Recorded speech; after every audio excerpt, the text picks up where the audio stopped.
Let's talk about the best practices for multi-classing with Fighter. Do you dip into Fighter? Does a Fighter dip into some other classes? And what subclass combinations for the different Fighter subclasses would be fun to explore? Today on Flute Salute. I have an article linked in the description down below that you can check out to see a summary of everything I'll discuss in this video, including all the by subclass multi-classing ideas. When I approach multi-classing, I like to know what the optimal choices are for building a powerful character, but I also like to just think about what would be fun. I have a poll that I've been running on our website flutesalute.com on all of our multi-classing articles, where people have freely responded with what makes them want to multi-class. Nearly 35% of people said that they multi-class because there's a roleplay aspect of it that they enjoy, and so they do it. About 25% of respondents said they enjoy multi-classing to try a power build. They want to be powerful and effective at whatever their character is doing. 23% said they do it just because it sounds fun, and about 14% said that they just want to try something new. Very few respondents said they are trying to resemble a pop culture character, fictional character, that sort of thing. Some of them just said other. There's another reason. I wonder what those other reasons are. So with that in mind, I'm going to try to give something for everyone in this video to give you some ideas, whether you want to roleplay, power build, or just try something new, or you just like to theory craft some fun ideas. Let's start with best practices. Fighters get one of the best abilities in the game, which is Action Surge. People love using Action Surge, and Action Surge has a weird interaction with spellcasters where you could cast 2 action spells in a turn, so you could do Fireball, Fireball, with Action Surge. It's weird because it's a fighter ability, but for some reason it makes you better at spellcasting quickly. The game's designers have embraced this, and I guess that's just the way it is. And if you're confused because you think, oh, you can only cast 1 spell a turn that is leveled because of the bonus action spell rules, that's totally separate. Casting a bonus action spell makes it so you can only cast another spell that is a cantrip. Yeah, all that stuff. But Action Surge, casting 2 action spells, there's no limitation on that. If you had 5 actions for some weird reason, which is not a thing that exists, you could cast 5 fireballs in a turn if you had spell slots for it. So in multi-classing, I like to think of dips and focuses, or primary and secondary classes. Oftentimes when I multi-class, I have a main class that I am focusing on, my primary, and then I dip like 1, 2, maybe 3 levels into some other class so that I can get some other benefits that I'm looking for. So with the fighter, which classes have the most incentive to dip into fighter? Spellcasters I mentioned, like wizards, warlocks, and sorcerers, who don't normally have great armor and armor class to defend themselves, might start at level 1 as a fighter, so they get more hit points from having that D10 at level 1 maxed out, and they get all the armor proficiencies, including shields, which can be a little tricky to get sometimes. And then if they go for a second level of fighter, they get that coveted Action Surge. There's also the fighting style you can get, so if you're a spellcaster, you could take the defense option just to get 1 more armor class. If you're another martial class like Barbarian who doesn't get fighting styles, you might want to just take 1 level of fighter so you can get a fighting style to enhance your attacks. By the way, fighters are the class that get a fighting style at level 1. Others like Ranger and Paladin, I think they all have to go to level 2. But let's say your primary class is fighter and you're just looking to see if you can dip into another class, multi-class, that can get you some more tools. Now keep in mind, when you get into like high optimization builds, like real power builds, oftentimes martial classes start jumping off into multi-classing and do a lot of multi-classing after levels 5, 6, 7, sometimes 8, so they can still get an ASI. So I'm just going to throw that out there, that there's a lot of combinations you can do that's optimal, but I like to kind of focus on like, what if we're just doing like, we're a main fighter and we just wanted to multi-class a little bit to get a little bit more value. Fighters love to get some low-level spells: Shield, Absorb Elements, Silvery Barbs, Find Familiar, Fog Cloud. A lot of these can be really helpful for a fighter. If you wanted to go more cleric spells, getting Bless, Healing Word, these can all make your fighter have so many more options to contribute to their team. You can even try to increase your damage output by learning a few spells with a multi-class dip and then taking the Warcaster feat, even though you're not a huge spellcaster, but then you can Booming Blade as a reaction just to increase your damage per round. Now when it comes to dipping into certain classes, some of them are like the kings of multi-classing, and they usually get a subclass at level 1, sometimes level 2. So top of mind for me are Warlocks, Clerics, and Sorcerers. They all get their subclass features at level 1. This is one reason the Hexblade Warlock is so strong, and the Twilight Cleric is so strong. You get a lot of value for 1 multi-class level. The Twilight Cleric gets you advantage on initiative rolls, super dark vision, first level cleric spells, and the martial weapons and armor stuff doesn't matter as much to you because you're a fighter. The Hexblade Warlock gives you the ability to use charisma for attacks with your weapon, instead of strength or dexterity that a fighter might have to use without Hexblade. You also get Hexblade's Curse, and the medium armor and shields won't matter as much for you. So Hexblade's not as good for just a little fighter dip if you're really focusing on fighter and you're not going to do a lot of spell casting. But the Twilight Cleric could be really cool. Those benefits really help you, and you get a lot of spells from that. But you could also go for something less obvious, like the Arcana Cleric, where you could learn a cantrip that is from the wizard spell list, like Booming Blade, plus you get all of the first level cleric spells. Then you could do that Warcaster suggestion I gave you, where you could make a reaction opportunity attack to cast Booming Blade and increase your damage output, which will scale based on your level and not your cleric level. For Sorcerer, it's common for people to take the Divine Soul Sorcerer because you get Favorite of the Gods, which allows you to roll 2d4 and add it to a saving throw once per long rest. It's important to pass saving throws, so taking 1 level of Sorcerer to get that plus spells, like the ones I mentioned of like Absorb Elements, Shield, that can be really great for you. If you want a reaction to give enemies disadvantage to attack you, you could go Light Cleric, but you would need to invest in a lot of wisdom to be able to use it multiple times. 2 levels of Wizard would get you a subclass for Wizard, the War Magic Wizard, so you can just every round give yourself a +2 AC to an attack or a +4 to a saving throw. That can be huge for you, plus you get the wizard spells. Barbarian can also be desired just to get Rage. You don't have to go 3 levels to get the Barbarian subclass, just getting Rage can be worthwhile. If you want more mobility, 2 levels of Rogue could get you Cunning Action so that you can just always hide, dash, and disengage every round as a bonus action, if you're not already using your bonus action. But as a fighter, you're probably using Polearm Master for a bonus action attack, or Crossbow Expert for a bonus action attack ranged. So going Rogue might not always be the best option for you if you're just trying to dip into it. But if you want to have that bonus action, Cunning Action option, and you want to get more sneak attack, and maybe even go 3 levels of Rogue to get a subclass, Rogue can be a lot of fun with fighter. My wife Opal, who also does videos and writes articles for us, she's written a lot about how she loves multiclassing fighter and rogue. She's played like 4 or 5 characters that are basically different kinds of fighter rogue combinations. She loves it. Now let's talk about role-playing multiclassing. You could actually make it a story beat of, oh, you've been learning from a paladin or you've been learning from a wizard to learn these things. But if narrative and role-playing are a hang-up for you with multiclassing, you could just change the way you think about multiclassing. Your character doesn't know, I am a fighter is my class, I'm going to level up as a fighter. If I multiclass, then they don't think that way. They just think, this is me. You could see multiclassing as you building your own custom class. So instead of thinking, oh, I'm going to multiclass as a wizard at level 4 to get 1 wizard level, you could just think, I am a special kind of warrior who dabbles in fighting and wizardry to increase my powers. Or you find the right person to teach you. You don't have to get hung up on it too much, and DMs, you don't have to get frustrated if your players want to multiclass. It's natural to want to do that. And so try to enable it, and if you just have to change the way you think of multiclassing, then that can help a lot. So let's look at the fighter subclasses and see what kind of multiclass dips they could do, combinations with other classes with their subclasses, and see what fun we can have. We'll go in alphabetical order by fighter subclass.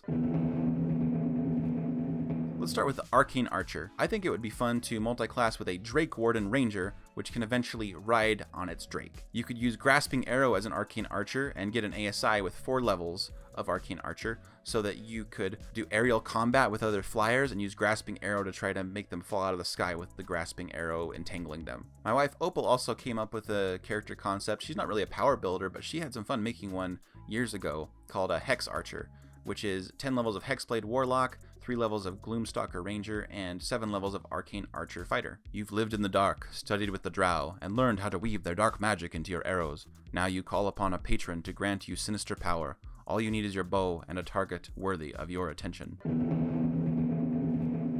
Next is the Battle Master. I like the Battle Master's maneuvers, but also the way they study opponents, and they're very methodical about their training and their studies. You could make a Forge Cleric that goes 14 levels, and then you also go 6 levels of Battle Master Fighter. Then you have Fire Resistance, you can boost your AC with your Forge Cleric abilities by imbuing your armor. Battle maneuvers can make you more interesting in combat, plus you get Cleric spells. You could have a lot of fun with this as a Forge Cleric who also is a student of battle. You don't just make the weapons, you swing the weapons. In this next concept, I want to use how some battle maneuvers are great at teamwork and commanding the battlefield. 3 levels of Battle Master and 17 of Order Cleric could allow you to use your battle maneuvers to give temporary hit points to allies or set up enemies to fail or your allies to succeed, while also using the Voice of Authority ability with the Commander's Strike, making it so your allies can use their reactions to attack similar foes. If you have a rogue in the party, they can get sneak attack a second time in the round because they use their reaction to get sneak attack once per turn. And you can treat this character as the law of the land. They are the Order Cleric, and they also have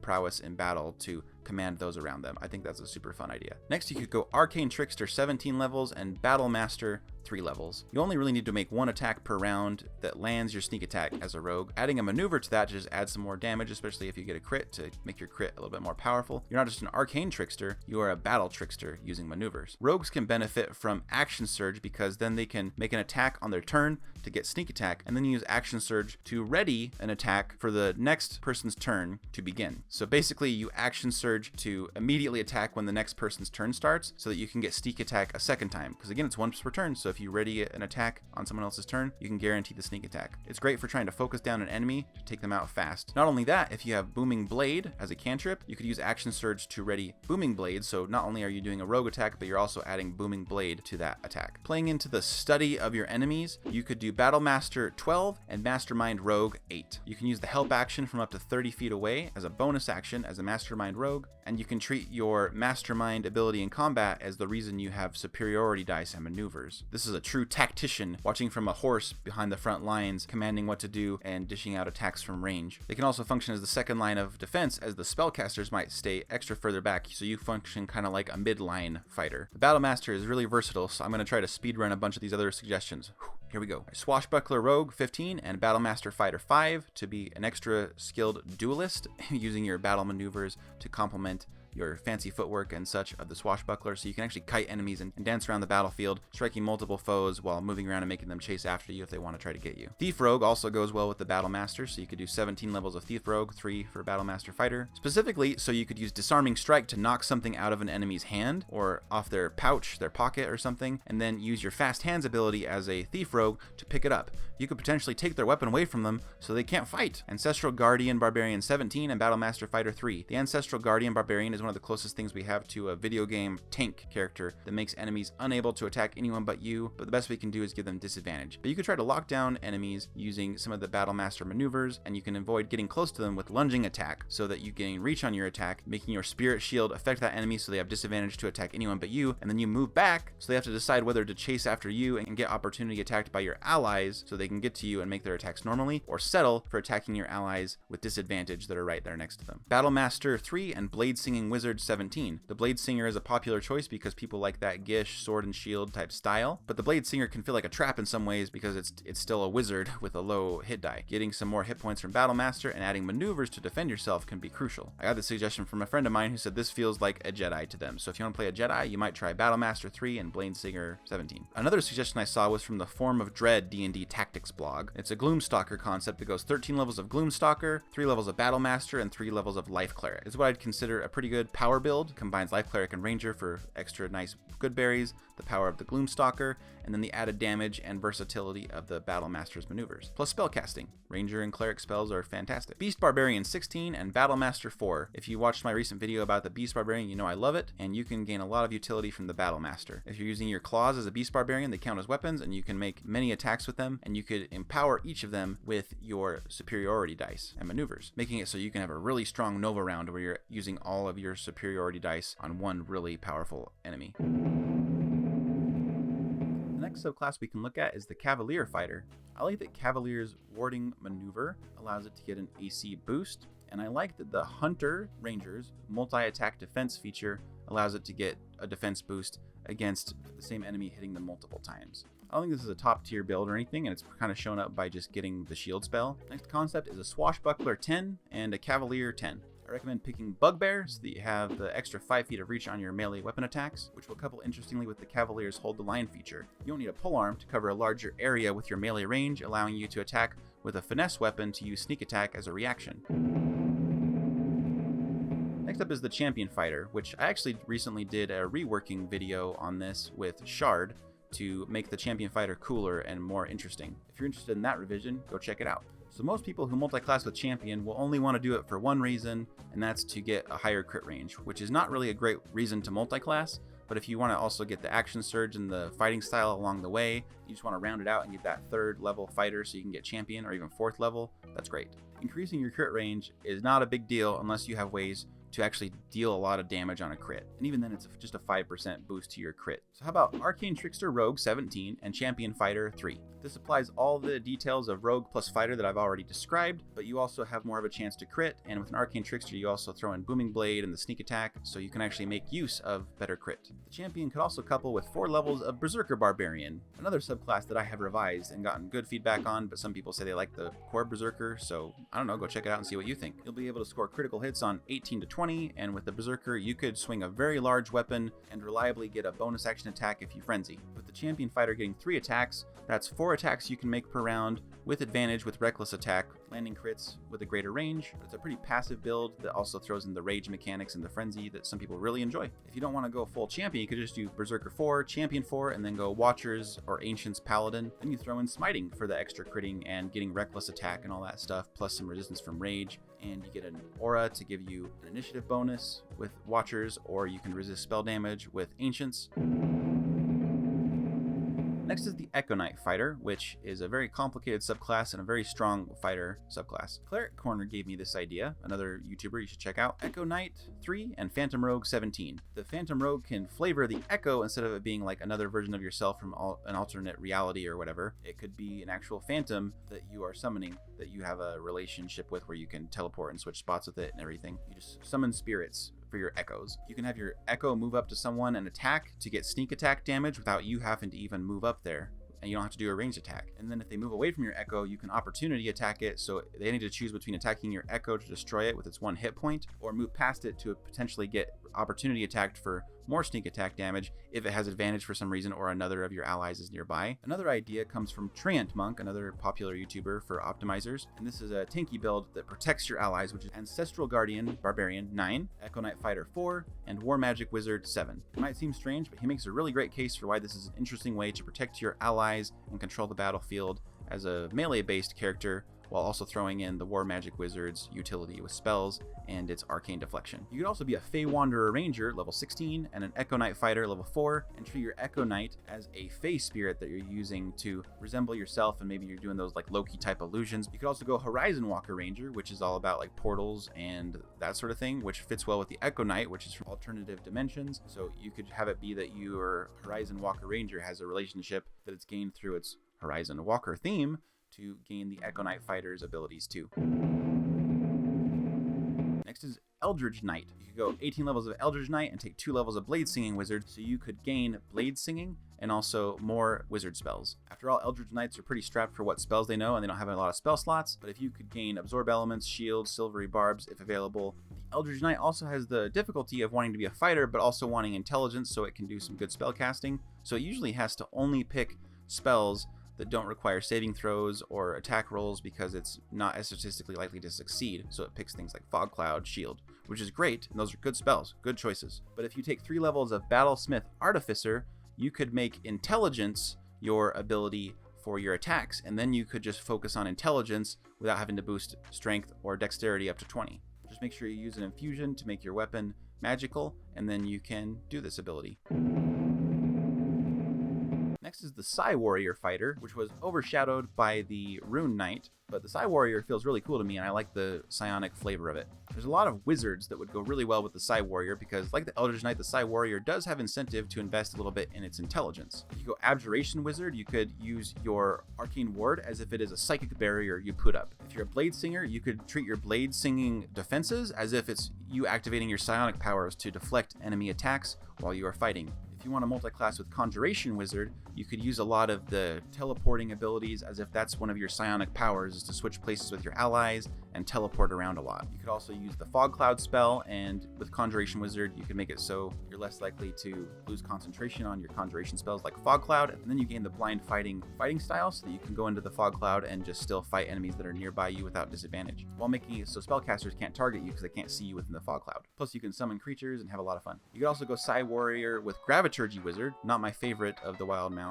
wizards. I don't like Graviturgy very much, but your Psy powers could be treated as you manipulating gravity instead of just being psionic. Psi Warrior plus War Magic is also great. Like I mentioned, War Magic is a great wizard archetype to put onto a fighter because you just get arcane deflection that you can use over and over again, and the Psi Warrior doesn't depend on using spells, so the downside is pretty non-existent for you. You could also be a Psi Warrior whose psionic powers come from armor and artificer inventions, so you could be an armor artificer 17 and a Psi Warrior 3 and focus on being kind of like a King the Conqueror type character from Marvel. Then there's the Battlesmith, kind of like the Eldritch Knight. The Psi Warrior likes to use intelligence in addition to its other abilities, so maybe you could use Battlesmith so that you can make magic weapons treat your attack modifier as intelligence instead of strength or dexterity.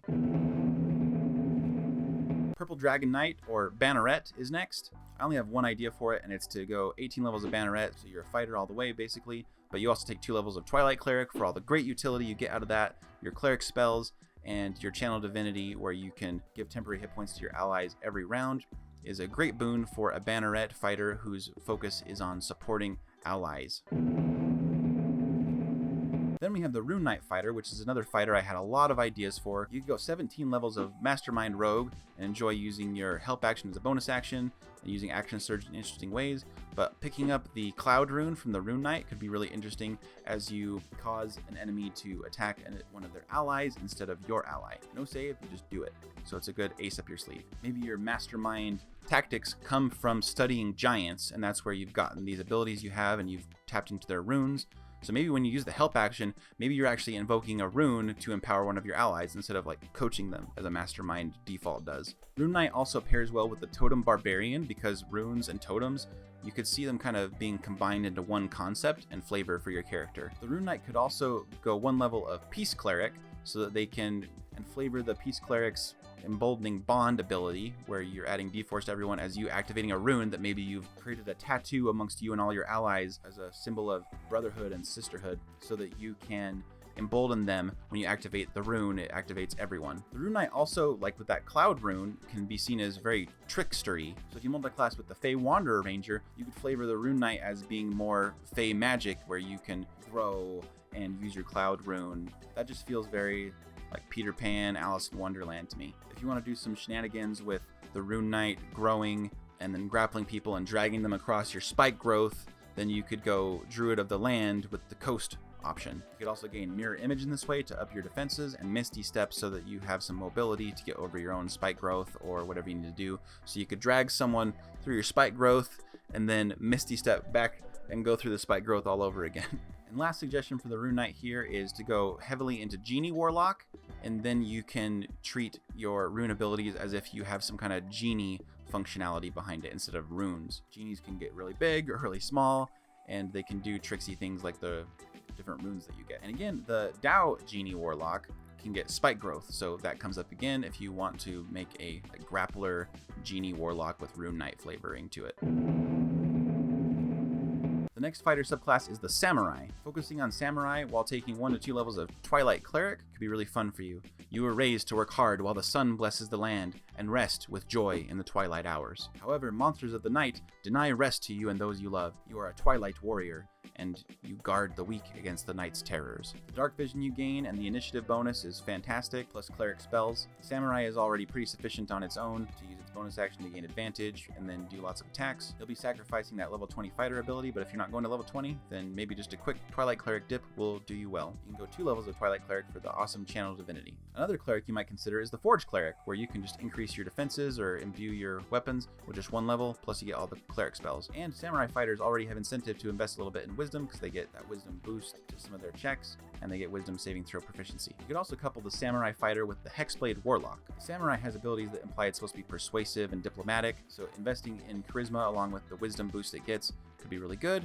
especially if you can make that charisma into your attacking mechanism. You can do Hexblade's Curse, and then it's even more valuable when you gain advantage as a bonus action as a Samurai. You could throw in some Gloomstalker Ranger into this combination as well, so you can pick up extra attacks and more spellcasting. And another cleric that might make sense for this type of Samurai is to do Peace Cleric, where you are more focused on your teamwork and maybe you're a bit of a pacifist samurai who cherishes and protects its loved ones. I know you can flavor any fighter or really any class in the game to be a sort of samurai traditional character, but the samurai obviously invokes that very directly, and it makes me think of Rurouni Kenshin, so I like the idea of a pacifist swordsman who's committed many sins and killed many people in their past, and they're trying to get away from that. So those are some of the ideas I came up with for fighter subclasses, and I hope you learned a lot about what the fundamentals are of dipping and focusing on fighters when you're going to multi-class. Let me know your ideas for multi-classing, and I'd love to add them to my article that I mentioned that accompanies this video. I often get suggestions for new multi-classing combinations, or even just concepts that are cool and thematic, and I like to add those to my articles if they really add something to the suggestions I already have. And like a level 20 fighter making 4 attacks, use at least 1 attack to hit that like button and another to hit that subscribe button. Then you still have 2 attacks to go down to that comment section and let me know what you think of these concepts. I'd love to see you in the next video, so I hope you'll hit that sub button. I hope you have a good adventure this weekend, and I'll see you in the next video. Bye.